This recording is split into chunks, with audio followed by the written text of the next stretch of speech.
madaxweynaha dowladda federaalka Soomaaliya Xasan Sheekh Maxamuud iyo wafdi xukuumaddiisa kamida oo hogaaminayo ayaa kulan rasmi ah waxay la yeesheen boqorka dalka Sacuudiga Salman bin Abdulaziz Al Saud. wafdiga uu hogaaminaya madaxweynaha Soomaaliya waxa xubno ka ah wasiirada arrimaha dibadda, warfaafinta, maaliyadda iyo taliyaha ciidanka sirdoonka Soomaaliya.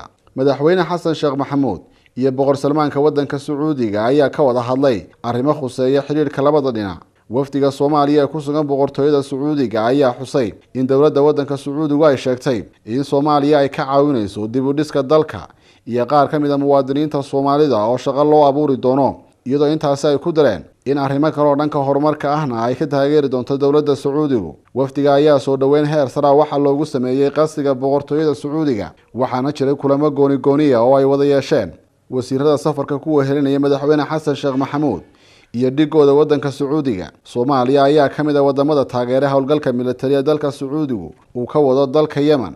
maalmihii la soo dhaafayna waxaa sidan oo kale boqorka Sacuudiga ula kulmay madaxweynaha dalka Djibouti Ismaaciil Cumar Geelle oo dalkiisu ka mid yahay wadamada gobolka ee taageersan howlgalkaasi.